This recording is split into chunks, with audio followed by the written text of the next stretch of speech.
एक बात अपने जीवन में सदा उतार करो। घर में अगर तुलसी का क्यारा है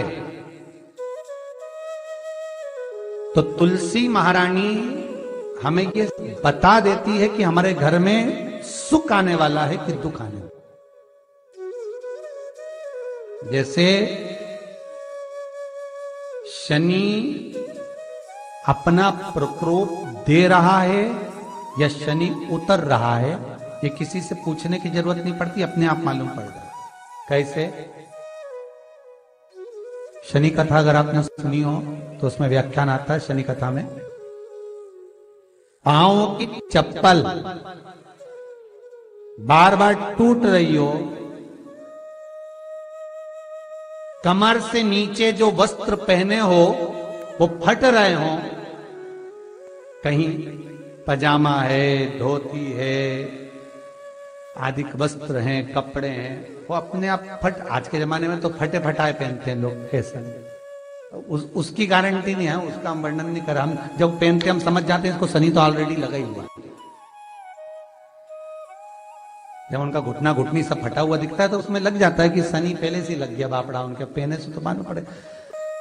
शनि का नियम है, शनि कथा कहती है पांव की चप्पल बार बार टूट रही हो, घिस गई हो, बद्दी टूट रही हो, कुछ कर रही हो, और अगर कमर से नीचे जो वस्त्र पहने हो वो अपने आप फट रहे हो,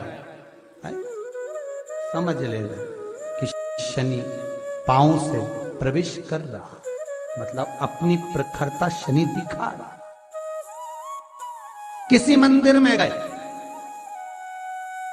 महाराज और वहां जाने पर चप्पल चली गई तो समझ लेना शनि की कुदृष्टि अब पड़ना बंद होना चालू हो। कितना सुंदर कहा है महाराज। जूता चप्पल आज के जमाने में तो फैशन हो गई साहब, घर की चप्पल अलग होती है, बाहर की चप्पल अलग होती है। लोग घर में चप्पल किचन तक में पहन के जाते हैं। अरे पानी ले जाओ सीओर से।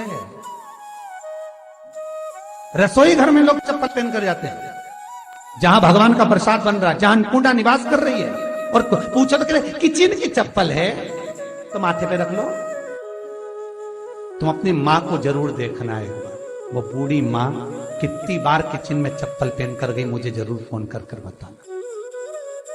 बूढ़ी मां रसोई घर में आज भी बिना चप्पल के जाती है, और बहुओं की कहीं एड़ी नहीं फट जाए, ठंड नहीं बैठ जाए, इसलिए ये रसोई घर तक में चप्पल पहन कर जाती है।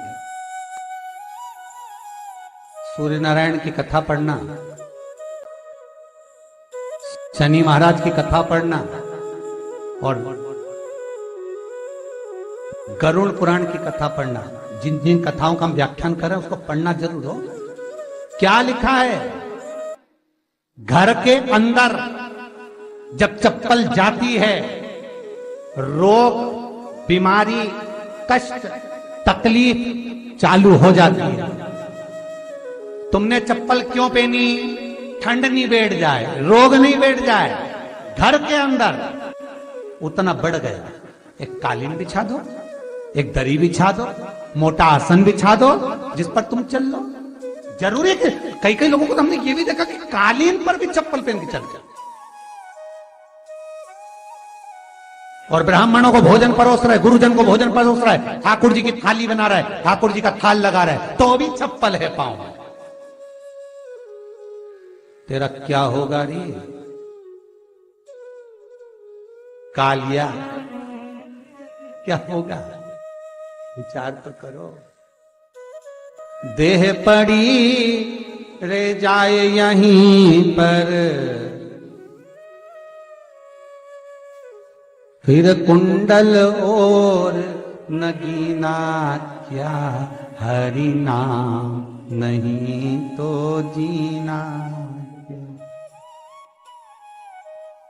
अभी भी सुधर जाओ रे, अभी भी सुधर जाओ, नहीं सुधरो तो सिधर जाओ रे, या तो सुधरो नहीं तो सिद्धरो, थोड़ा सुधरो। रसोई घर में अन्नपूर्णा रहती है, रसोई घर में शिव महापुराण की कथा कहती है जब भगवान शंकर को मां जगत जननी भोजन करा रही थी, शंकर जी ने वर मांगा था अन्नपूर्णा का। ए अन्नपूर्णे तू मेरे घर के बच्चों का भरण पोषण कर रही है। इस मृत्यु लोक में जितने मनुष्य जन्म लेते हैं ये मेरे पुत्र कहलाते हैं। तो अन्नपूर्णा ने कहा चिंता मत करना भोलेनाथ, जिस जगह पर एक स्त्री, बेटी, कन्या या घर की बहू या बूढ़ी माँ भोजन बनाएगी उस जगह पर मैं अन्नपूर्णा उसके शरीर में प्रवेश करूंगी। वो रसोई घर नहीं होगा, वो मेरा और तुम्हारा मंदिर कहलाएगा।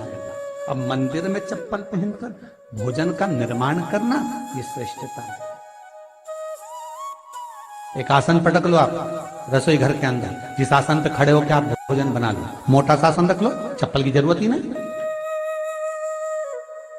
श्रीमद् भागवत कथा कर रही है तुलसी का मात्र, तो शनि अपनी दृष्टि बता देता है। शास्त्र कहता है जब घर के अंदर प्रवेश करने के, जब आप घर में प्रवेश करें तो एक कोने में चप्पल को उतार दें।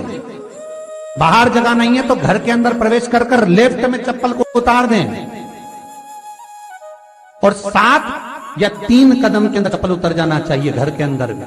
और उसके बाद अगर चप्पल अंदर प्रवेश कर रही है तो राहु केतु शनि के साथ प्रवेश करते हैं, जिसके घर में बीमारी कभी पीछा नहीं छोड़ती। शनि कथा, सूर्य की कथा का स्मरण करिए, आपको मालूम पहचान हो जाता है। महाराज तुलसी बता देती है कि आपके घर की दशा क्या है। बार बार जल डालने के बाद भी तुलसी सूख रही है, बार बार आप पूजन कर रहे हैं, पाठ कर रहे हैं तो भी तुलसी के दल सूख रहे हैं। तुलसी बता देगी कि तुम्हारे घर में तकलीफ आने वाली है, कष्ट आने वाला है, सूख रही है। किसी ने जरूर कुछ ना कुछ ऐसा है कि इसमें घर में तकलीफ आएगी, तुमने लगाया फिर सूखी, फिर लगाया फिर। तुलसा महारानी बता देती है कि कष्ट है। और जिस गमले की तुलसा घेर घमोर हो, फलित तो हो, आनंद में हो, तो उस घर में फिर दुख नहीं आता, समृद्धि खुद बढ़ती चली। जिन शंकर भगवान को आप जल चढ़ाते हो, जिन ठाकुर जी से आप लाड लड़ाते हो, जिन भगवान कृष्ण का आप स्मरण करते हो, राधा रानी का आप नाम जाप करते हो, जिस परमात्मा का आप भजन कर रहे हो, कीर्तन कर रहे हो, नाम जाप कर रहे हो, नाम स्मरण कर रहे हो, उससे तुम्हारा एक संबंध होना चाहिए, एक रिश्तेदारी होना चाहिए। और उससे जब तुम्हारा कोई संबंध रहेगा, उससे जब तुम्हारी कोई रिश्तेदारी रहेगी, तो उस रिश्तेदारी में जैसे ही आपके प्राण छूटे और छूटते से ही आप जब गए तो जाते ही आप कहोगे कि कृष्ण से मेरा ये संबंध है, वो मेरा पुत्र, वो मेरा भाई, वो मेरा बेटा, वो मेरा सगा, वो मेरा रिश्तेदार, वो मेरा कुटुंबी, वो मेरा पुत्र। जब कहोगे तो तुरंत प्रवेश हो जाए। महाराज भगवान से संबंध होना चाहिए। कई लोग भगवान को सवेरे से रिझाने बैठते हैं तो भगवान को बनी बनाई बात कहते हैं। ये पाठ कर लो, ये पाठ कर लो, ये पाठ कर लो, ये स्तुति कर लो, सारा बना बनाया। पर तुमने अपने दिल से कौन सी स्तुति गाई?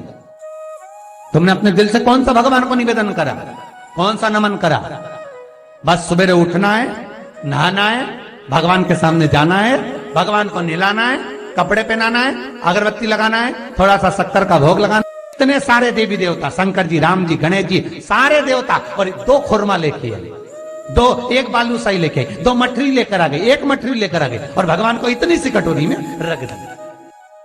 अब बोले, कई लोगों से पूछा, इतनी सी कटोरी में 1 मठरी, 1 खुरमा, और रोज मठरी खुरमा एक साथ नहीं रखती। वो तो आज दिन मठरी का भोग लगा दिया, कल खुरमे का लगाई, परसों गुजिया का, परसों पपड़िया का, कोई डब्बे में भरे भराए रखे, रख दिया। और 1 लड्डू रोज लगा देगी, इतना बड़ा। तो पूछा, इतना सा लड्डू और इतने सारे भगवान कैसे खाते होंगे? तो क्या भाव से।